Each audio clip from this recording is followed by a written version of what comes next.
Ashley, Yes. hit the area siren. It's time for Monday Morning Fallout. Monday Morning Fallout, of course, when we overreact to the football weekend. Quite an overreaction-worthy weekend It's a Monday. around the state of Texas. We will start with my 3 big thoughts. Thought number 1, the undercurrent. There were, of course, headline-grabbing games in Texas high school football across the state. But to me, now that we're entering week 10, we're through 9 weeks, I'm actually a lot more interested in the lower level, not lower level, but the under the top level of games. What I mean by that is we know at this point who's really, really good, right? We have a pretty good idea. Usually they're ranked or they're right outside of our rankings or they have a really flashy record. We usually know who's pretty good. But there are a lot of implications as far as the way that the bracket is going to shape up with the games that are maybe not the ones that are matchups of undefeateds or games like that. I'll give you a perfect example, okay? So all eyes on last week were on Wall, Texas, as Wall defeated Eastland 28-14 in a game that was very impressive, and Wall is going to finish 8. They're going to finish 10-0, barring some sort of disaster down the stretch. They're going to finish 10-0. Okay, they're looking very good. Eastland, nothing to hang their head about. That's a valiant effort. I still think they're pretty darn good. Okay, but I think lost in all of that will be the other game in that district, which was Clyde's upset win over Jim Ned.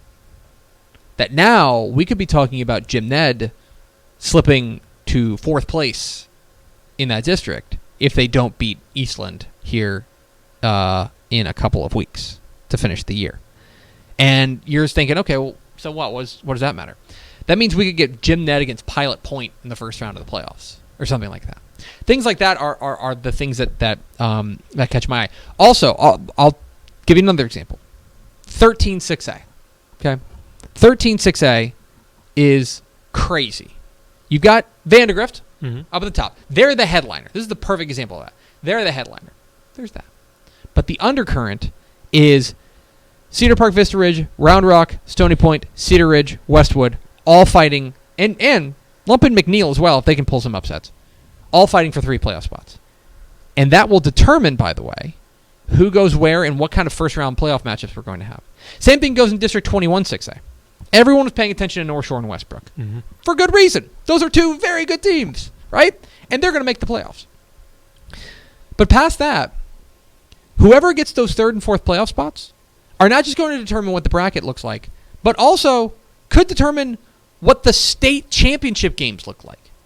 Because there's a fair chance, there's a non-zero chance, if the right teams get in, that Beaumont Westbrook goes to the Division I bracket. And if they go to the Division I bracket, then it is a loaded Region 3 and D1 all gets even more loaded, and a wide-open D2 bracket gets even more wide open.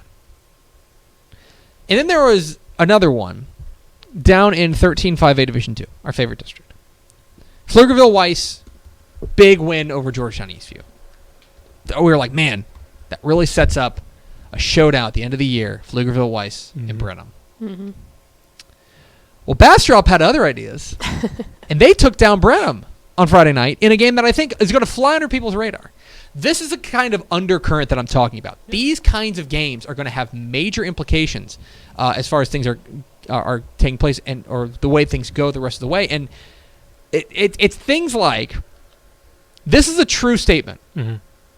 This week's Channelview versus LaPorte game is one of the most impactful games in the state this year.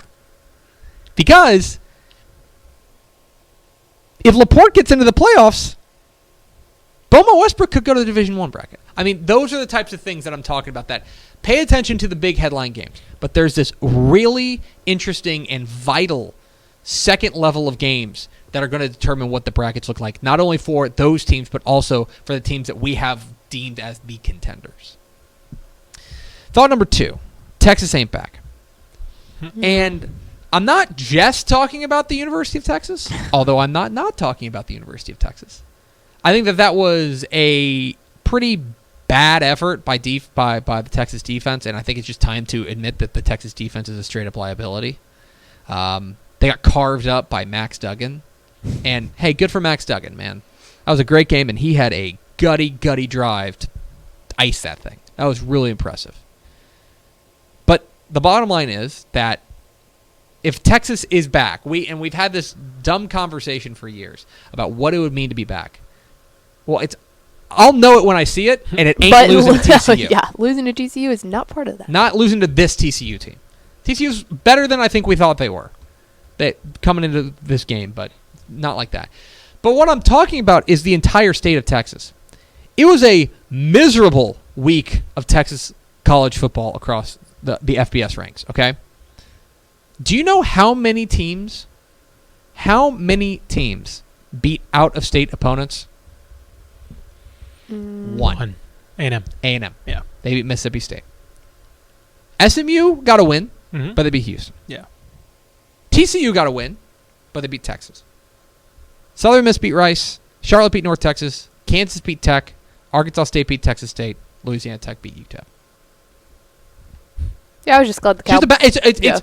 And I feel like I say this every single year. And yes, there's still SMU out there, right? And there's still Baylor out there, right? And I want to make sure I'm setting them aside.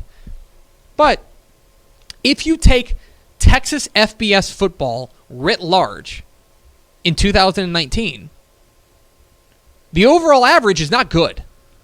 Yes, there are these two teams at the top, but the overall average is just not good. And it's I don't know. I feel like I say that every year.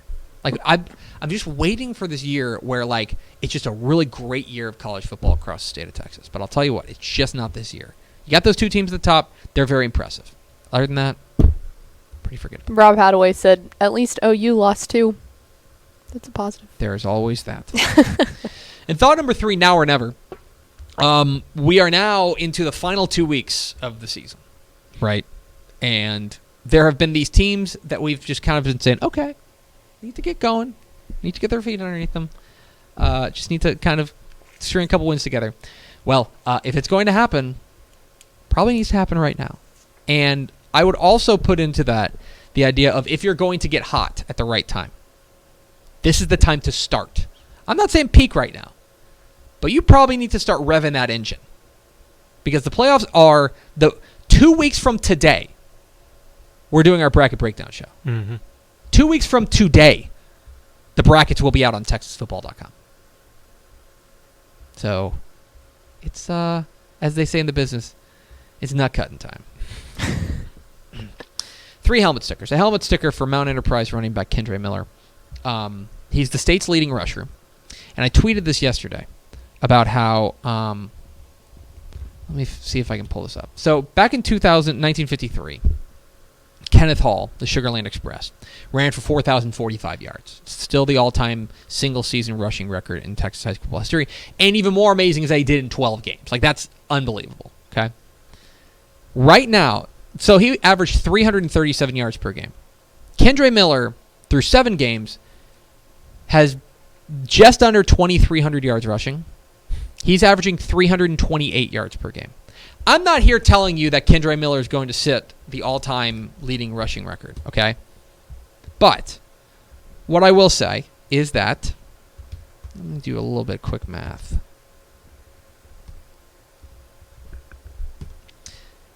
If he keeps this pace up, he needs to play 6 more games. To have it. To break that record. He needs to play 6 more games. Now, one, it's probably too much to ask to have him to keep up a 328 yard per game pace. It's probably asking too much. And 2, then you're asking Mount Enterprise, who, by the way, did have a game canceled earlier this year, which seems to loom large suddenly. You're asking them to fundamentally make it to the regional final. It's going to be tough, but Kendre Miller gets a helmet sticker. It's time to start sitting up and paying attention to Kendre Miller and what he's doing. A helmet sticker to the Mary Hardin Baylor special teams. Did you see this?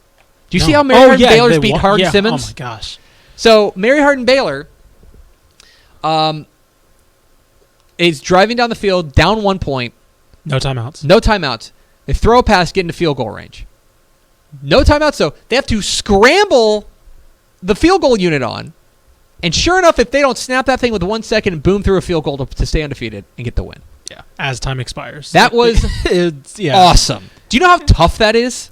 Yeah. Organized. If you're Hardin Simmons, you're just like, are you serious? Are you like, we had you beat. You were done. The Mound Showdown Friday ended up in the exact same fashion, except as they were scrambling, as Flower Mound was scrambling to get out, they didn't get the kickoff in time. Yeah. And so it's crazy. Like, we were just sat there like, oh my gosh, what just happened? Like, and the whole team stormed. Because it's so tough. Yeah. It's like you have to be organized as far as like, know that as soon as the ball is blown dead, you got to run out there.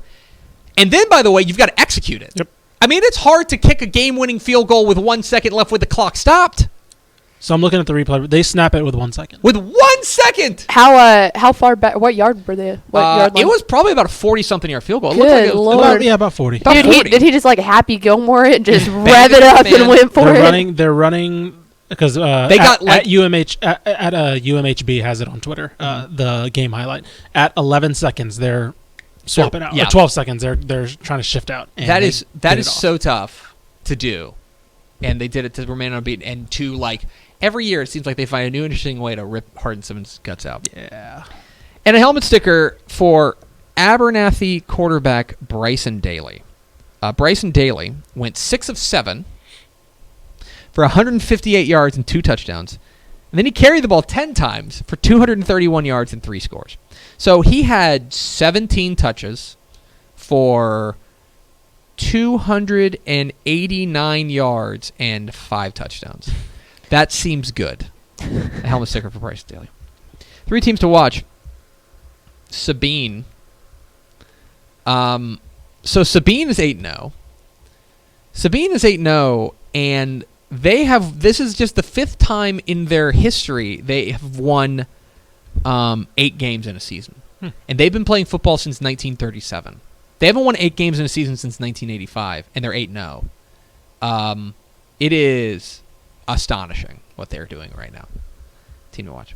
TCU.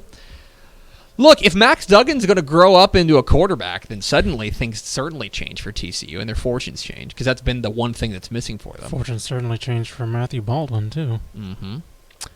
That is that was very impressive for what TCU was able to do in that game at home, and very, very impressive stuff. And Mansfield Summit, we talked a little bit about it on Thursday. A great win for Mansfield Summit to go and beat DeSoto. That is a 3-team race in that district with them and Cedar Hill and now and DeSoto. That kind of thrusts them into that conversation. That was a really impressive win from the Jaguars. 3 to see, 3 games to watch this coming weekend. Brownwood and Waco La Vega. If you want if you believe for some reason that Brownwood hasn't been tested, you're wrong. But if you need more data, here's your data point. I mean, here's the defending state champs coming to town. Huge game. One of the biggest games in the state this week. Brownwood and Waco La Vega. SMU and Memphis. Is game day going to be there? Did they say they are? They've been Chris teasing Fowler, it. he like hinted at it. I don't think they've announced it yet. I think honestly, it's between. I feel like it's between that and the outdoor cocktail party because Florida Georgia's that weekend too. I don't know, and it's weird that they haven't announced it yet because they usually do it Sunday. Yeah. So. Anyway, well, it's in Memphis anyway, so I mean, it would be really cool if it was on Boulevard, but SMU Memphis. This is I don't need to tell you. The biggest G5 game of the year. This is the biggest G5 game of the year. And, SMU at this point controls their destiny for, well, probably be like the Cotton Bowl. Yeah. Right? But this is probably their biggest hurdle outside of an AAC title game. Mm-hmm. Right?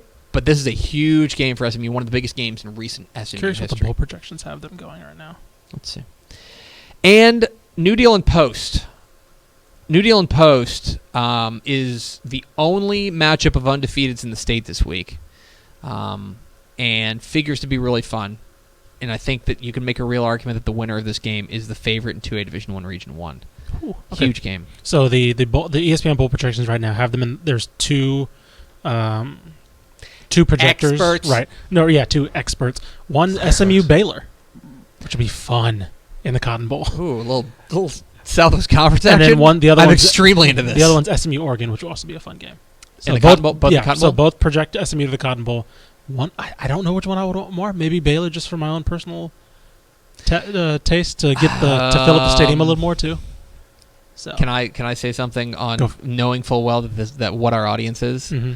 I think Oregon would smoke SMU. I think their speed is crazy. Yeah. But I'd love to see it. Mm-hmm. Love to see them in the Cotton Bowl period. Yeah. Anyway, I think Baylor SMU is actually a really good, really interesting matchup. Mm-hmm. But anyway, that's Monday Morning Fallout.